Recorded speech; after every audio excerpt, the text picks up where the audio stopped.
Hello everyone, welcome to the exam time. तो भाइयों, स्वागत है आपका आज के इस शानदार से सेशन में।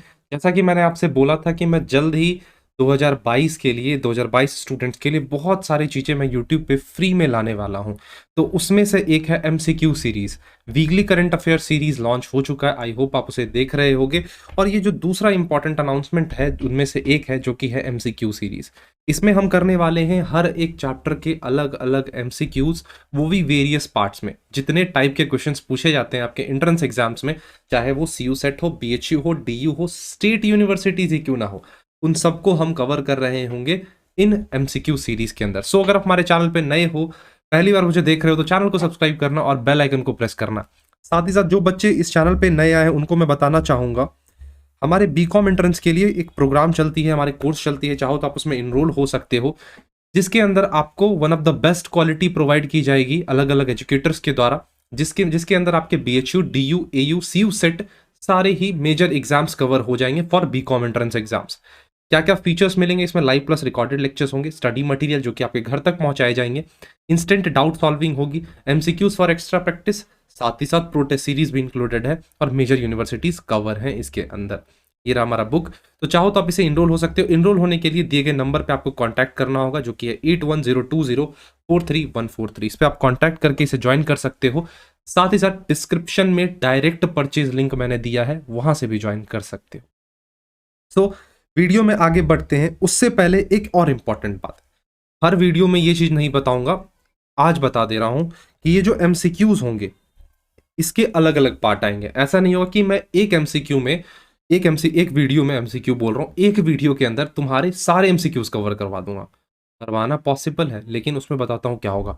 मैं सिंपली बोलता जाऊंगा, 1 का होगा ए, 2 का होगा बी, 3 का होगा सी, 4 का होगा डी, ऐसे होगा, जो कि मुझे बिल्कुल पसंद नहीं है। मैं चाहता हूं कि तुम मेरे साथ बैठो, डिस्कशन करो, यहां पे तुम्हें क्लैरिटी मिलेगी एमसीक्यूज के साथ साथ कंसेप्चुअल की। सो यहां पे तुम्हें वेरियस टाइप्स मिलेंगे, जैसे कि एक बेसिक सिंपल हो गया। एक मिनट, हाँ, तुम्हें बेसिक सिंपल क्वेश्चंस देखने को मिलेंगे, साथ ही साथ एजर्शंस एंड रीजंस भी देखने को मिलेंगे। साथ ही साथ तुम्हारे जो भी अलग मिसलीनियस क्वेश्चंस होते हैं, मैच द फॉलोइंग्स होते हैं, उन सबको भी मैं कवर कर रहा हूँ। आज फर्स्ट वीडियो है इस सीरीज का, जिसके अंदर हम लोग देखने वाले हैं एमसीक्यूज ऑन बिजनेस इन्वायरमेंट। किस पे देखेंगे? बिजनेस इन्वायरमेंट के एमसीक्यूज देखने वाले हैं। ठीक है, राइटिंग थोड़ी गंदी है लेकिन काम चला लेना। जिसमें हमारा सबसे पहला जो होगा वो है बेसिक एंड सिंपल क्वेश्चंस। तो चलिए स्टार्ट करते हैं आज के इस वीडियो को। तो स्टार्ट करते हैं बेसिक एंड सिंपल क्वेश्चंस के साथ। आपकी स्क्रीन पे आ चुका है, कोशिश कीजिए सबसे पहले आप आंसर करो, उसके बाद मेरे आंसर्स को देखना। चलो, सबसे फर्स्ट क्वेश्चन ये रहा, which act was replaced with the introduction of competition act? कौन सा एक्ट रिप्लेस हुआ कंपटीशन एक्ट के आने से?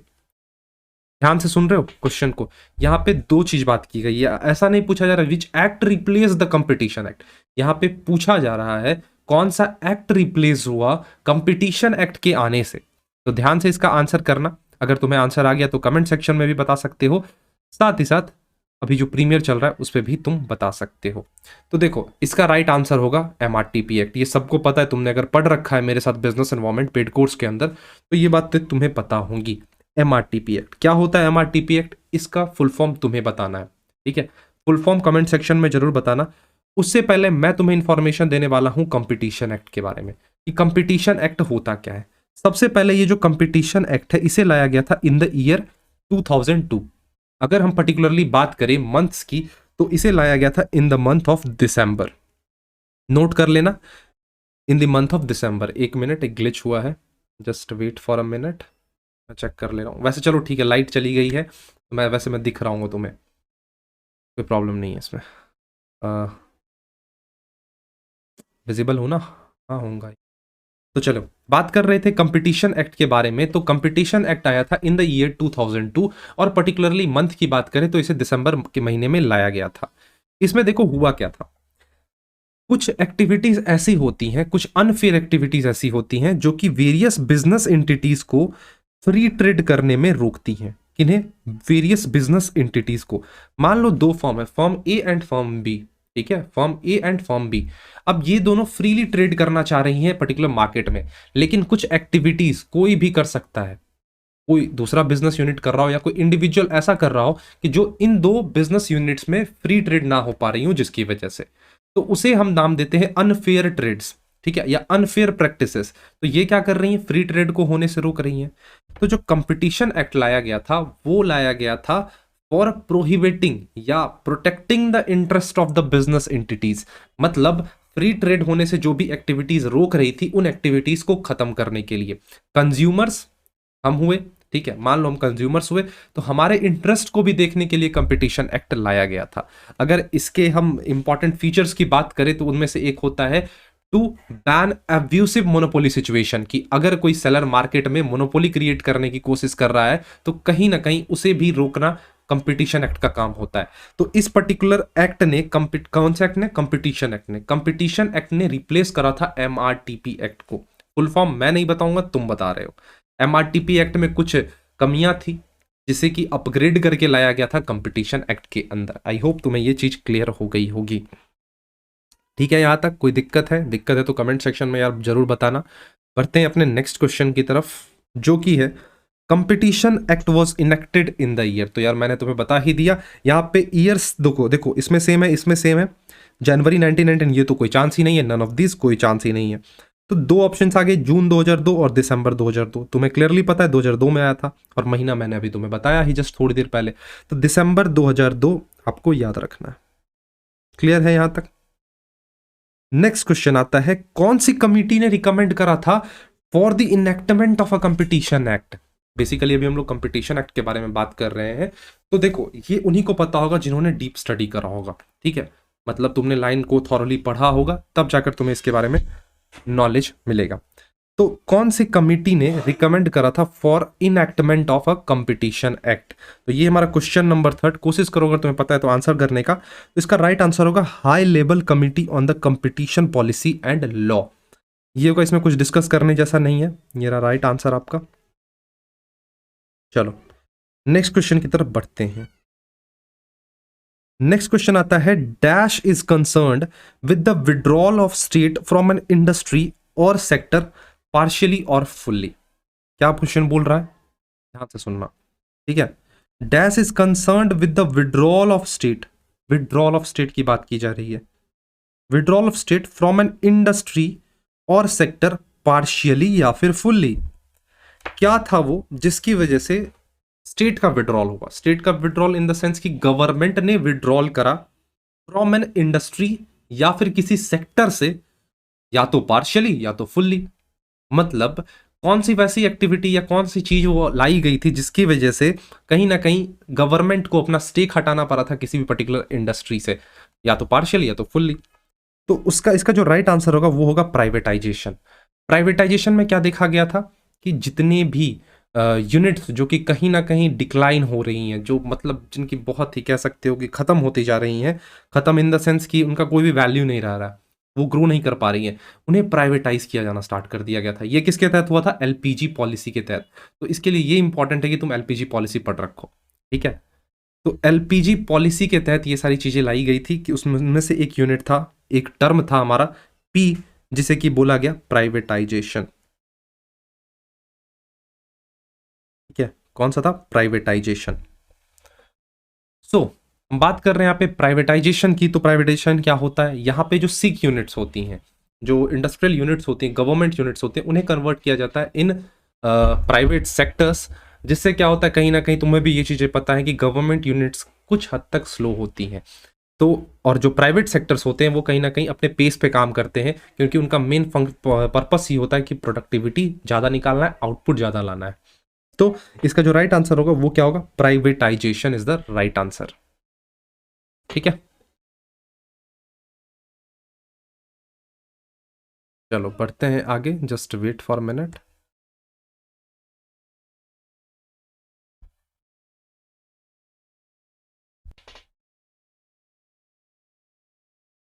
तो चलो यहाँ पे हमारा नेक्स्ट क्वेश्चन निकल कर आ चुका है, जो कि है the planning commission was setup in India in which particular year. Basic question है, कुछ डिस्कशन करने जैसा नहीं है, स्टैटिक क्वेश्चन इसे हम नाम देते हैं। तो इसमें सिंपली तुम्हें डेट गेस करने हैं।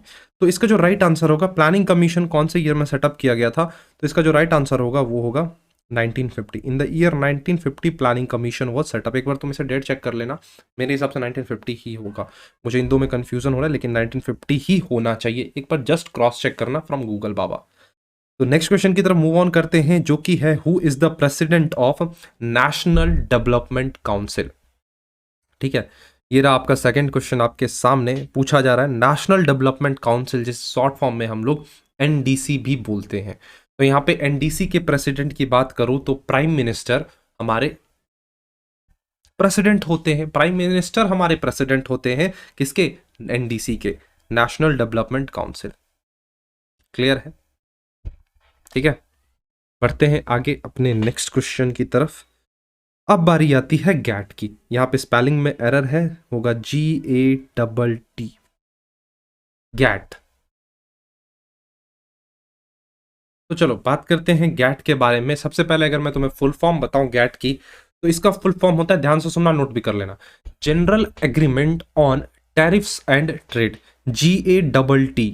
कौन सा क्या फुल फॉर्म होगा, general agreement on tariffs and trade. ये क्या, एक इंटरनेशनल बॉडी इंस्टीट्यूशन है, जिसका हेडक्वार्टर कहाँ है। अगर हेडक्वार्टर की बात करूं तो इसका हेडक्वार्टर है जेनेवा में। कहाँ है, जेनेवा में इसका हेडक्वार्टर है। इसे फाउंड किया गया था इन द ईयर 1947, और उस टाइम टोटल 23 मेंबर कंट्रीज थे इसके। ठीक है, 23 मेंबर कंट्रीज थे। और ये फाइनली जो फोर्स में कब आया था, पर्टिकुलर डेट की मैं बात करूं तो ये फोर्स में आया था 1 जैन, शायद हाँ जैन ही था, इन द ईयर 1948 ये फोर्स में आया था। लेकिन फाउंड और बॉर्न की जब बात की जाती है तो उस टाइम होगा कौन सा, 1947। तो इस बात का ध्यान रखना कि तुमसे अगर कोई पूछता है कि गैट कब बॉर्न हुआ था, तो in the year 1947। Full form बता दिया, डेट बता दिया, हेडक्वार्टर बता दिया। ठीक है, नेक्स्ट क्वेश्चन की तरफ मूव ऑन करते हैं। What was the predecessor of WTO। Predecessor मतलब पहले किस नाम से जाना जाता था WTO। तो WTO की फुल फॉर्म की बात करें तो इसका फुल फॉर्म होता है वर्ल्ड ट्रेड ऑर्गेनाइजेशन।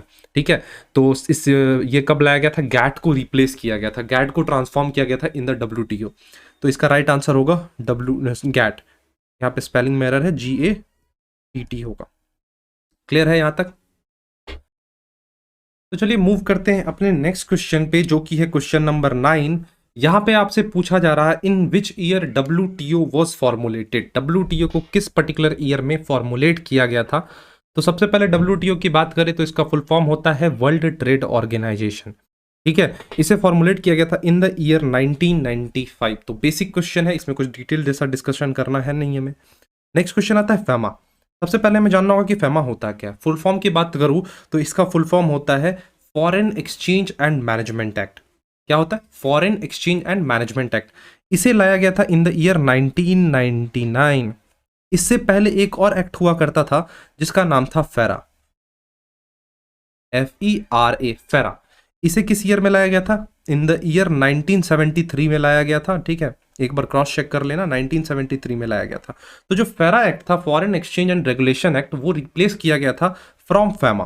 क्यों, क्योंकि उसमें कुछ कमियां थी, जैसे कि तुम नाम से समझ पा रहे होगे, foreign exchange and management act, foreign exchange से रिलेट कर रहा है, और फेरा कौन था, foreign exchange and regulation act. वहां पे रेगुलेशन था, यहाँ पे मैनेजमेंट है।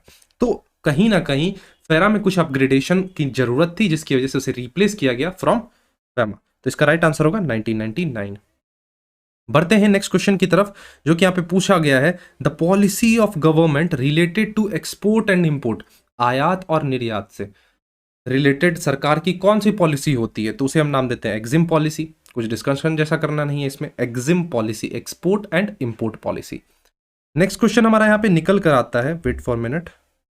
हाँ, SEZ full form, basic full form पूछा है। SEZ बचपन से पढ़ते हैं, special and economic zone, special economic zone इसे बोलते हैं सिंपली। तो इसका राइट आंसर हो जाएगा ऑप्शन ए। डिस्कशन करने जैसा जहां भी कुछ रहेगा मैं वहां पे डिस्कशन जरूर करूंगा।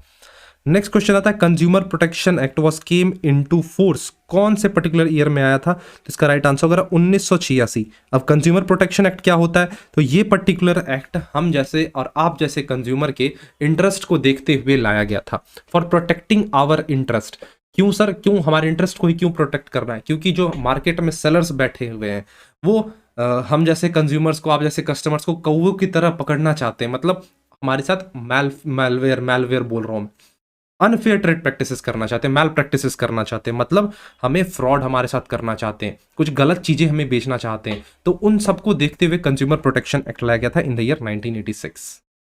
चलो क्वेश्चन नंबर 14 की अगर हम बात करें तो 14 बेसिक क्वेश्चन है, इसमें पूछा गया है, ध्यान से सुनना। Dash consist of economic conditions, economic policies and industrial policies.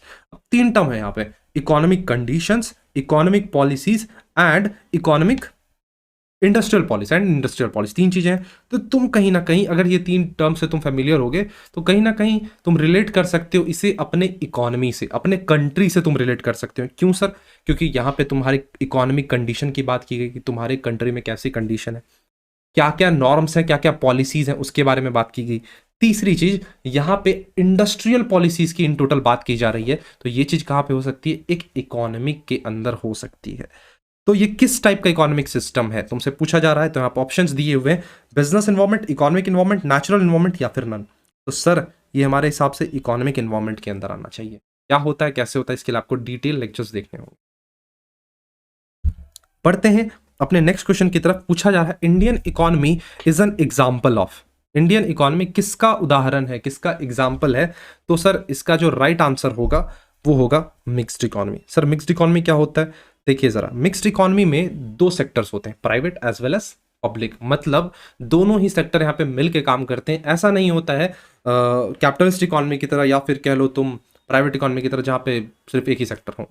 तो आज के लेक्चर को यहीं तक रखते हैं, ठीक है। 15 क्वेश्चन ही है। तुम्हें लग रहा हो कि सर ने बहुत कम क्वेश्चन हमारे साथ डिस्कस करे, तो मैं आपको आइडिया के लिए बता दूं काफ़ी है। नेक्स्ट वीडियो में और भी क्वेश्चंस कवर करेंगे, धीरे धीरे हर एक चीज़ को हम लोग डिटेल में देखते जाएंगे। सो कैसा लगा वीडियो कमेंट सेक्शन में जरूर बताना। आज हमने बेसिक और सिंपल क्वेश्चन करा, नेक्स्ट वीडियो में हो सकता है हम और बेसिक क्वेश्चंस करें, उसके बाद हम असर्शन एंड रीजन पे मूव करें, क्योंकि वो आपके मोस्ट इंपॉर्टेंट क्वेश्चंस में आते हैं। तो अगर आपको हमारे पेड कोर्स पे इनरोल होना है तो आप इसे ज्वाइन कर सकते हो, लिंक डिस्क्रिप्शन में दिया गया, वहां से डायरेक्टली परचेज करके आप फुल लेंथ लेक्चर्स देख सकते हो, अपने डाउट क्लियर कर सकते हो। आपको हमारी स्टडी मटेरियल मिलेगी जो कि आपके पढ़ाई को नेक्स्ट लेवल पे ले जाएगी, बूस्ट करेगी उसे टू द नेक्स्ट लेवल। सो अगर आपको इसमें इनरोल होना है तो डिस्क्रिप्शन में लिंक है, बहुत सारे बच्चे इसमें इनरोल हो चुके हैं, आप भी जाकर इनरोल हो जाओ। तो मिलते हैं नेक्स्ट वीडियो में, तब तक के लिए bye bye and take care. No fear, I'm standing right here, eyes peer with my mind clear, never look rear, only up, never down, look around till I'm found, hear the sound.